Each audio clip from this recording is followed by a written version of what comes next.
Greetings, everyone. We just passed March 1st, which happens to be the 12th anniversary of the very untimely death of conservative culture warrior Andrew Breitbart. Andrew launched my career as a culture critic and political commentator when he recruited me 15 years ago to write for his website startup called Big Hollywood. One of the things that the media-savvy Andrew did for conservatives was to galvanize us to wage war against a progressive mainstream media that functioned and continues to function as a propaganda arm of the radical left. Andrew, like David Horowitz before him, recognized that we are at war and that conservatives need to understand this and act accordingly. That's one reason Horowitz calls the Freedom Center more than just a think tank. It's a battle tank. In case you didn't already know, although I feel pretty sure that you do, the progressive left hates you and will do and say anything to destroy you and seize power to ensure their permanent political rule. But in case you need a reminder, let me give you a recent example of just how much the left despises you. Last week on the propaganda outlet MSNBC, Democrat strategist and cadaverous crank James Carville was offering advice on his party's election strategy.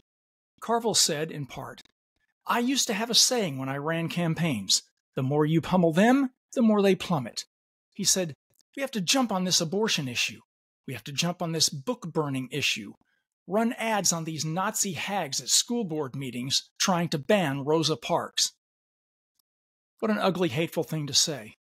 Those people he's smearing as Nazi hags trying to ban Rosa Parks are decent mothers and fathers who are rightfully outraged at the pornographic gender propaganda being planted by Democrats in school libraries all across America to cultivate a sexual consciousness in children, a sexual consciousness that the left will exploit to drive a wedge between those children and their parents, and to mold the next generation into indoctrinated social justice warriors.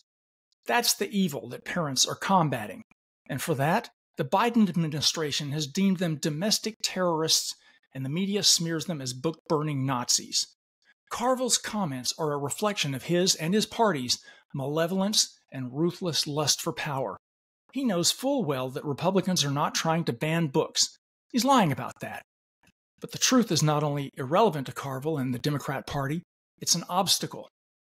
While Carville has often been wrong as a political commentator and party strategist, he's not stupid.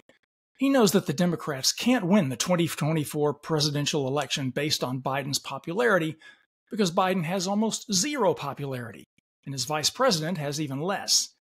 A win for the Democrats depends entirely on creating a false narrative demonizing Republicans as fascist bigots. And since the end justifies the means for Democrats, Carville has no problem at all pushing a vicious lie. We're talking about a guy who stated recently that Christian nationalism is a bigger threat to the country than Islamic terrorism. There can be no meeting of the minds, no common ground, no compromise with people like that. I call Carville cadaverous, not to mock his looks, but because his golem-like appearance is a reflection of his character, and by extension, the character of his party.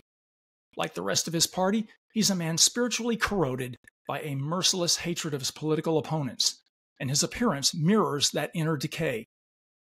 As I said at the beginning, the radical left is waging undeclared war on the conservative normals. They claim we're a threat to democracy, and by democracy, of course, they mean permanent Democrat one-party rule. Make no mistake, this is a battle for the soul and the future of this nation. We must all become an army of Andrew Breitbarts and David Horowitzes and take the righteous fight to the enemy. As Andrew would say, war. Thanks for listening. Be seeing you.